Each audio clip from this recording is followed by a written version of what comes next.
አሁን የቴዲን ዘፈን የሚወዱትም የማይወዱትም ያዳምጡታል። ይሄን ዘፈን አምጪ ቀጥልስ እኔ ራሱ የማያዳምጠው ቋንቋው የማይችለው አስተርጎ ነው የሚያዳምጠው። አሁን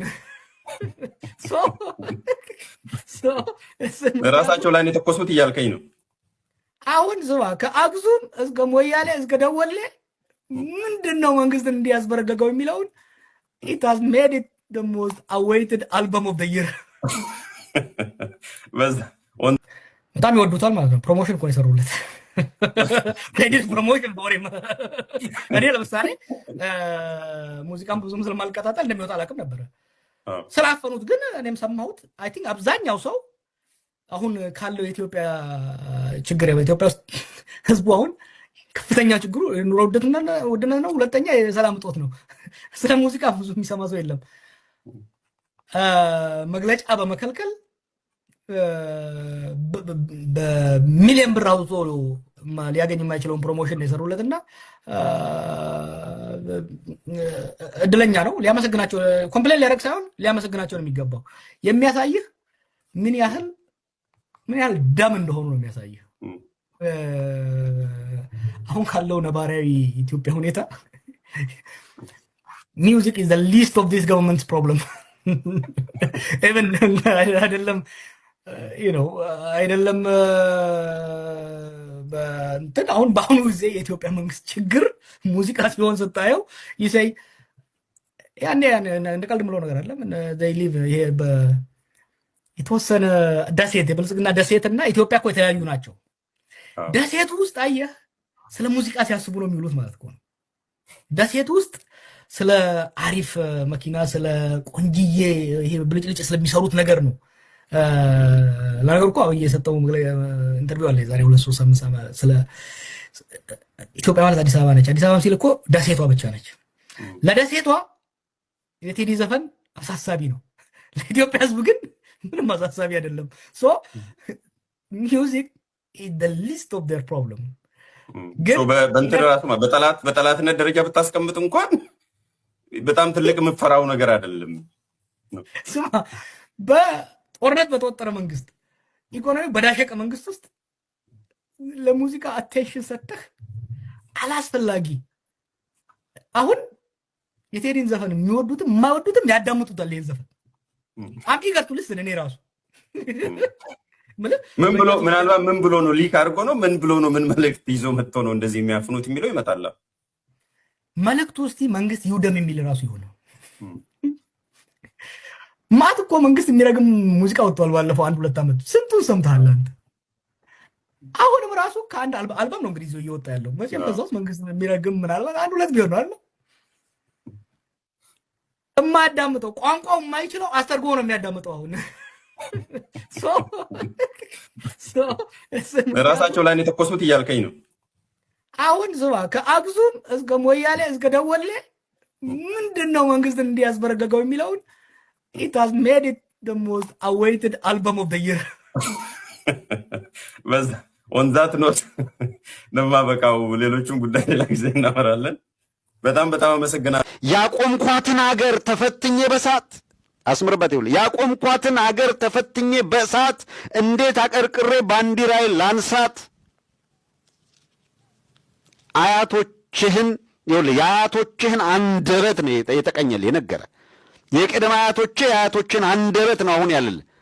ቀና ቢል ቴዎድሮስ የሚለውን ቀና ቢል ልጅ ኢያሱ የሚለውን ቀና ቢል ንጉስ ሚካኤል ቀና ቢል አባ ኮስትር የሚናገረውን ቀና ቢል እነ ገብርዬ የሚናገሩትን ቀና ቢሉ ምኒልክ የሚሉትን ቀና ቢሉ ጃንሆይ የሚናገሩትን ቀና ቢሉ እነ ሳህለ ሥላሴ እነ ራስ መኮንን የሚሉትን ነው እየነገረ ያለው። ልጆቻቸውም ቢያዩ ይሄንም ይሰማቸው።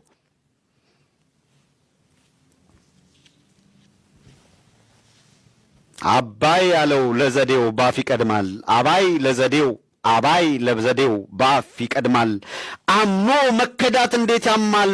ወርቅ ያበደረ ደርሶት አለት እንዴት ይቻላል ዝም ማለት። አምነህ ስታበቃ የሰጠውን እምነትህን የበላ አብይ አህመድ የሚባል ወንበዴ እንዴት እንደገለጸው አያችሁ።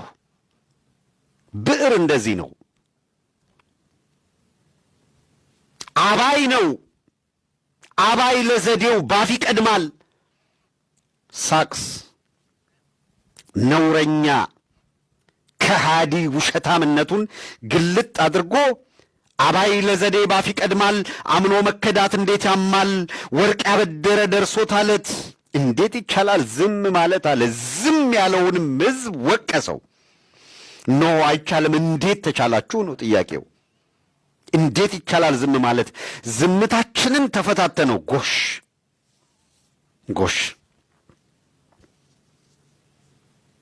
አራየው ስቃውኔው የሕዝቡን ሲቃ እንዴት እንዳንጎራጎረው ቅዝት በሚያደርግ በሚል ዜማ አጅቦ ከነገ ዛሬ ይሻል ባልኩኝ የራሴን እምባ ተነጠቅኩኝ። ተጣላሁና ከወንዝ አድባር እንዴት ልታረቅ ከራሴ ጋር። ጉድ ነው መቼም። ከነገ ዛሬ ይሻል ባልኩኝ የራሴን እንባ ተነጠቅኩኝ። ተጣላሁና ከወንዝ አድባር እንዴት ልታረቅ ከራሴ ጋር አለ። እምባህን ነጥቀው ለቅሶህን የሚቀሙ ሰዎች ጋር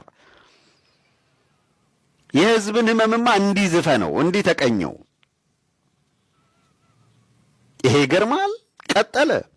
አዲስ አበባ አዱ ሸገር እንኳን ሸገሩ የሁሉ አይደል ሙላው አገር በፍቅር ጠርተን ከዳር እስከ ዳር መሃል ገቡ። እናንተ ባለ ታሪኩ አልተገኘችም?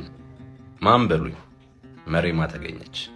እቹት እንደምታዩት መሬማ ማለት እዚህ ስክሪን ላይ የምታዩት ናት። ከዛሬ 20 ዓመት በፊት ነው እንግዲህ ቴዲ አፍሮና መሬማ ኢትዮጵያ አየር መንገድ ውስጥ ነው እንግዲህ እንደተገናኙ ጽሑፏን ያሰፈረችው። መሬማም የተባለችው ካራክተር የመን ሰንዓ እንደምትኖር ነው ጽሑፏ ላይ ለማንበብ የቻልኩት። ቴዲ አፍሮም የዛሬ 20 ዓመት በፊት ወደ ሰንዓ የመን ማለት ነው ያሉ ኢትዮጵያውያኖችን ለማዝናናት የሙዚቃ ስራውን ለማቅረብ ወደ የመን ሰንዓ በማቅናት ላይ ያለ ነው እንግዲህ መሬማ ባለ ታሪኳና ቴዲ አፍሮ ኢትዮጵያ አየር መንገድ አውሮፕላን ውስጥ የተገናኙት። እሷም ትላለች ባለ ታሪኳ ና ተቀመጥ ሳልለው እጄን እንኳን ለምልክት ሳላውለበልብለት ድንገት መጣና አጠገቤ ተቀመጠ። ትውቁ እንግዲህ የሚጀምረው እዚህ ጋር ነው። እኔ ቴዲ እንደሆነ አውቄዋለሁ። የዛኔ በጣም ታዋቂ ነበረ። አለቤሾም ላይ ቀርቦ አውቀው ነበረ። የተለያዩ ሚዲያዎች ላይም ሲቀርብ አውቀው ነበረ።